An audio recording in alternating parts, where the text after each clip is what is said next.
Hello Internet! Welcome back sa Pinoy Free Coder Channel at sa lesson natin ngayon tatalakayin natin ang Laravel Observers.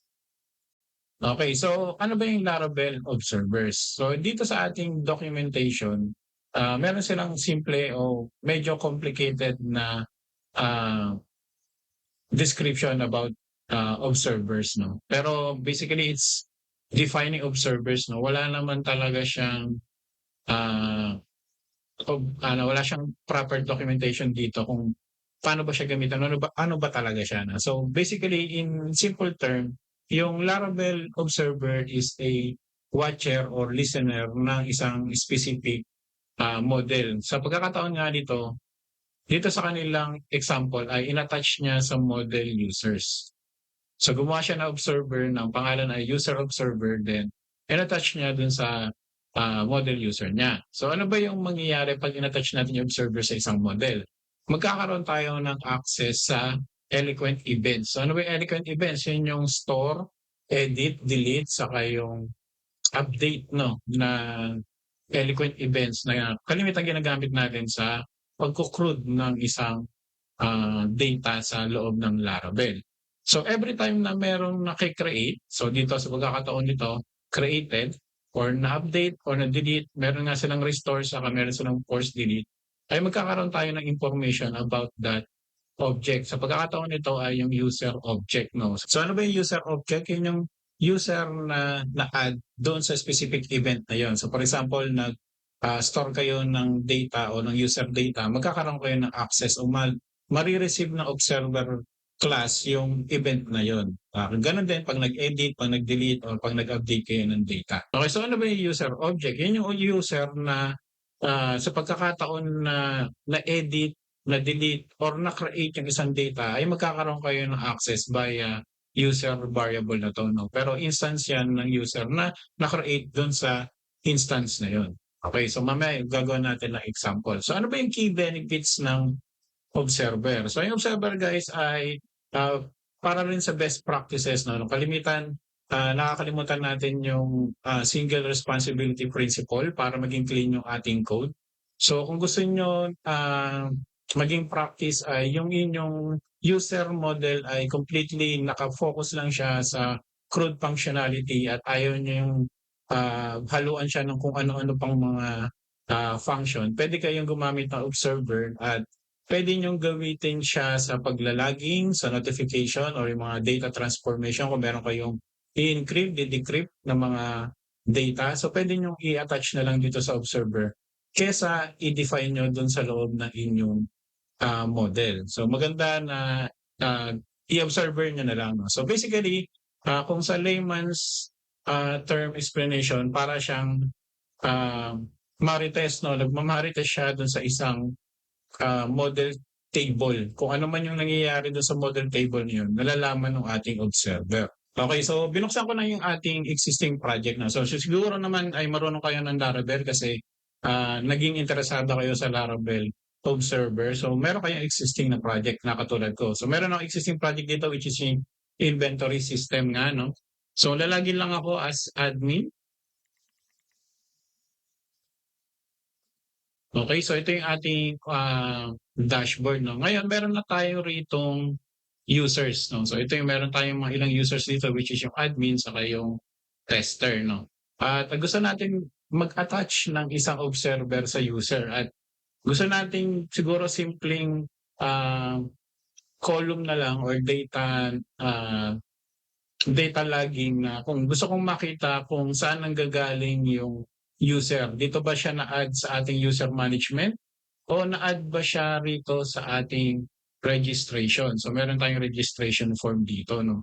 Kasi dito, pag nag-insert tayo o nagkakapag-register na yung user, wala tayong way kung saan ba ito na-add, no? Dito ba sa create account na form or dun sa ating admin section, yung kanina nga nakita natin. So okay, so ito na yung ating dashboard, no, ng ating inventory system. At meron tayong user management section dito kasi nakalagin ako as admin. So dito guys ay pwede tayong mag-add ng user by using name, email, then lalagyan na tayo, mag-define na tayo ng password, tapos mag-assign ng role. Pero meron din tayong section dito, pag nag-logout ako, Meron din tayong section na pwede siyang mag-register 'no, sa labas ng system natin. So ako, hindi ko alam kung saan ba nanggagaling yung user registration ba or dun sa ating user management. So magandang pagkakataon ito para lagyan siya ng observer 'no, para malaman natin kung saan nanggagaling yung data. So ito yung isa sa magandang example na pwede nating paggamitan observer. So paano 'pag mag-define o gumawa ng observer? So Control J, so VS Code yung ating gamit na code editor. So dito sa ating terminal, lakihan ko lang ano, gagawa tayo ng observer. Okay, so siguro i-minimize muna natin tong ating files 'no. And then ta-type lang natin PHP artisan make observer. Tapos yung pangalan ng ating server. So gagawin natin siyang user observer. Then model equals to user. Okay, so yung user kasi ay meron na akong existing na model rito, which is pagpunta kayo sa app, then models, makikita nyo guys, meron tayong user na model rito. Then enter. Okay, tayo lang natin mag-execute na medyo model pala. So, sorry guys, model. Okay, so gumawa na siya ng file which is makikita natin sa app observers then user observer. So pwede natin i-control click to, no? Pero yan ay makikita dito, no? Doon sa under ng app, tapos gumawa na siya ng observers na folder at nandun sa loob, no? At kung makikita nyo, meron na siyang mga defined na uh, predefined na functions which is nandun nga dun sa ating documentation kanina. So meron siyang deleted, restored, saka yung force deleted, no? Na additional na hindi natin masyadong nakikita, no? So dito tayo guys sa created, no? Ito yung gagamitin natin. Pero syempre, kailangan natin i-register itong ating observer kasi hindi siya automatic na nare-register sa registry ng ating application. So close ko muna itong terminal. Tapos control P, app services provider. So yun. Then dito sa ating app services provider, kailangan nating gamitin o tawagin dito yung use app observer tapos user observer. Okay. Tapos kailangan din natin app models tapos user. Okay? Tapos save. Then dito sa loob ng boot, ibig sabihin, pag nag-execute o nag-initiate, instantiate, gumawa ng bago instantiation yung ating application ay kailangan i-run niya itong ating gagawin next. No? So dito, no? Okay? So gagawa tayo guys ng user. Okay, dito no, user. Tapos colon, so yan, observer or observe. Tapos user observer, then yung class, no? So basically, itong user observer, tatawagin niya lang yung class, no? So ito yun, ayan, user observer class. Para magkaroon tayo ng access dito sa mga naka-define na function. Okay? So save natin. Ngayon, dito sa ating database, so user not found. So mali, no? Dapat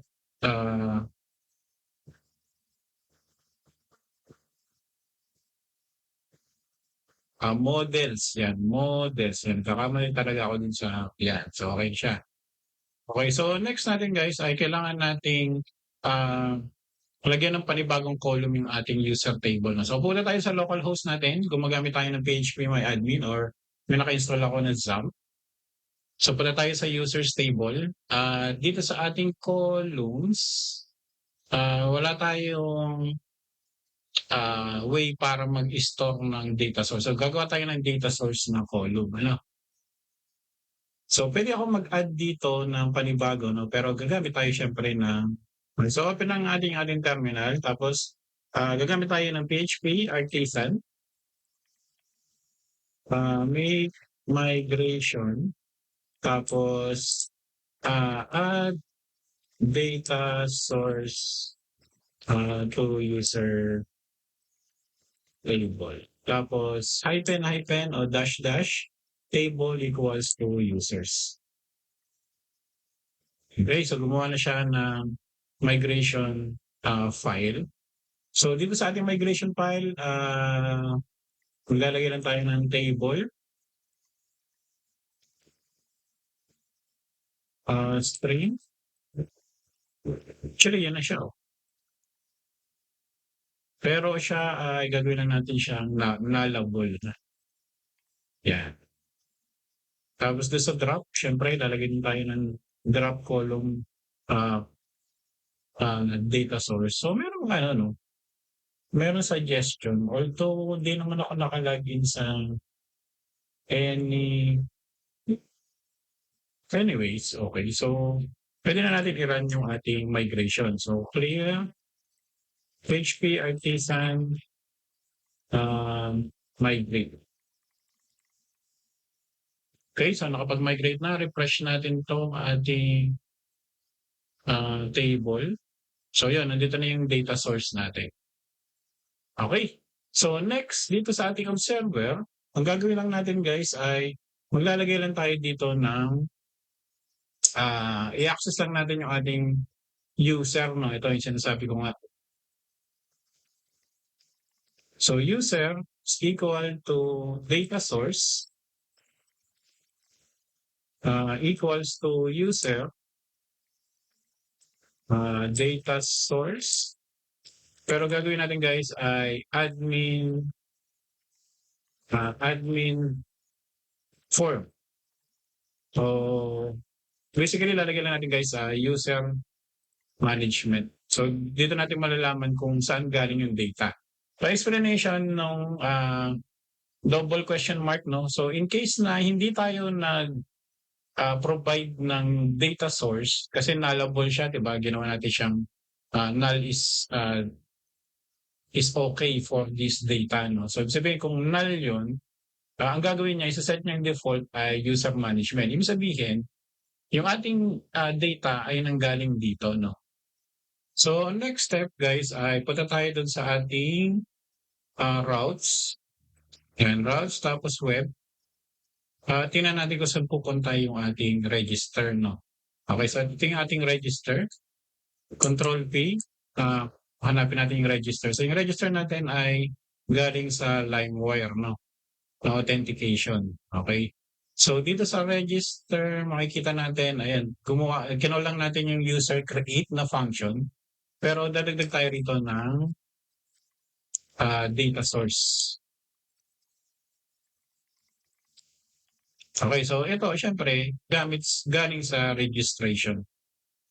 Pwede nyo lagyan siya ng registration form o registration na lang.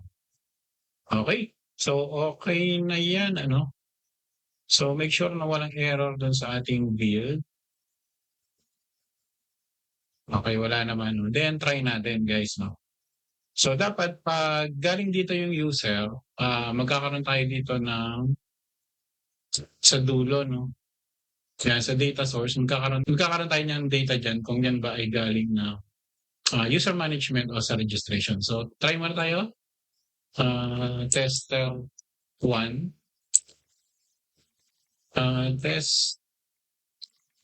Tester1 at email.com tapos kung anong password na lang ano.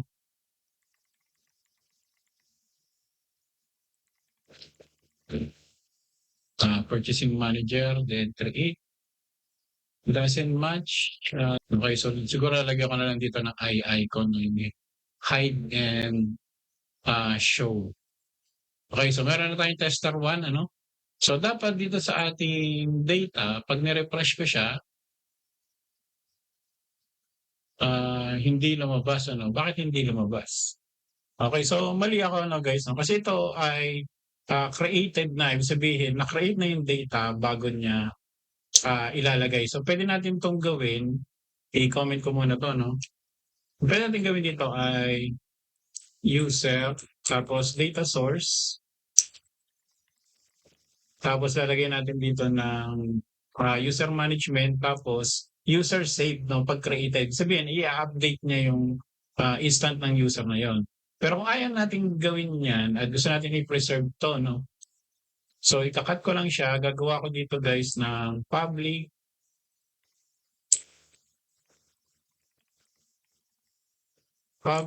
function,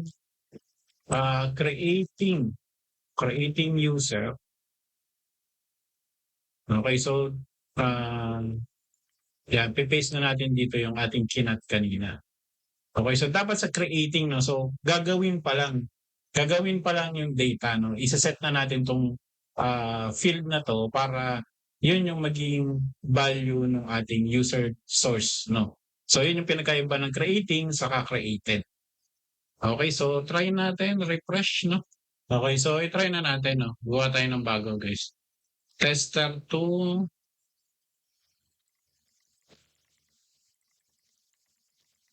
tapos create. Okay, so may nag-create na 'no, then refresh. So yun, makikita niyo guys meron na user management dito. Okay? Then, gawa tayo rito, no? Register, tester3 at email.com. Okay, so pareho ba? Hindi.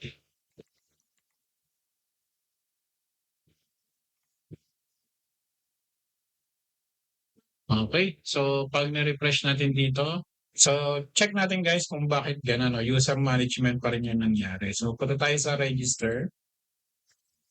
I-check natin tong ating function. So yun guys, ito yung nangyari, no? Kasi yung yung existing register function natin ay user uh, create na function. So class tapos create na function. Ang nangyari, na-create na yung data. So ito, hindi na to valid kasi creating to eh. So hindi niya na yan makikita kasi na-create na.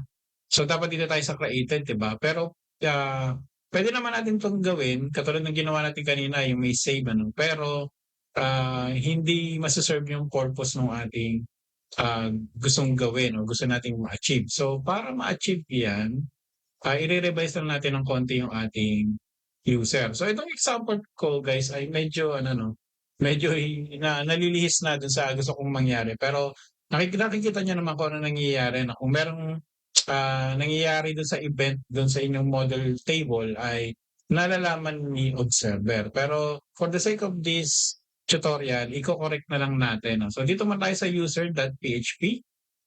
So dito sa fillable, dagdag lang natin yung data source. Okay? Tapos gagawa tayo ng bagong public function na ang pangalan ay user context. Okay? So ito dapat ay null.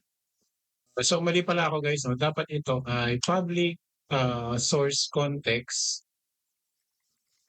equals to null.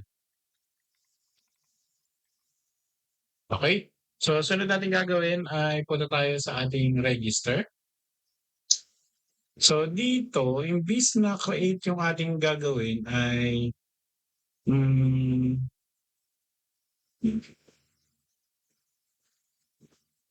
gagawin natin guys ay tanggalin natin to. Tapos ito, imbis na create, yung gagawin natin guys ay new user. So isang instantiation ng user, ano? Tapos user source context equals registration. Okay? Then saka natin siya isi-save. User save. So dito mati-trigger na ngayon yung ating creating. Okay? So dito naman sa ating creating, gagawa tayo ng panibagong condition. So yung ating bagong condition ay if yung user source context equals registration. So gagawin natin guys yung user ay data source equals registration. Else, user API, hindi API, no? User management. Okay, so tanggalin natin 'to, no?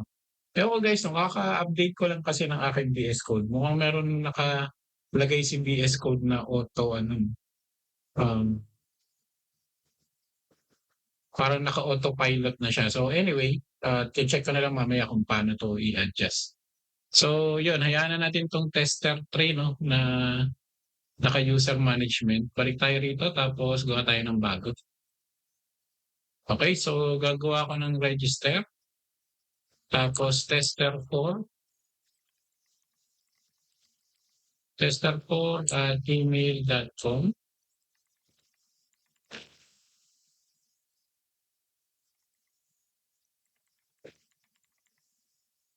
then create. Okay, so na-create na, no? Then refresh natin to. Yun, so registration na yung lalabas doon. Ano? Then i-try ulit natin yung ating user management. Users, add tayo. Tester5, tester5 gmail.com, tapos create. Okay, tapos refresh ulit. Yun, user dun sa lalabas dun sa ating data source. So yun, guys, no, gumagana na yung ating observer na class. So syempre guys, kayo nang bahalang mag-explore nito, no? Tulad ng created, kanina nga, no, in-explain ko kung ano yung pinagkaiba ng creating saka ng created. Meron ding updating, no, ng katumbas ng updated. Then deleted, restored, force delete, may mga iba't ibang observer yan. So pwede nyo i-concentrate na rito yung ibang logic ng uh, code nyo, no, at ilipat dito yung mga ilang complex na code na from user model pupunta doon sa observer para hindi masyadong labo-labo yung user model nyo at malinis siya tingnan. Guys, kung nagustuhan itong lesson na to at meron kayo natutunan sa ating quick lesson at hindi pa kayo subscriber, please consider subscribing. Hit nyo yung bell button para updated kayo sa susunod na lesson dito sa Pinay Free Coder. Again guys, maraming salamat sa patuloy na pagsuporta at kita-kita tayo sa susunod na lesson.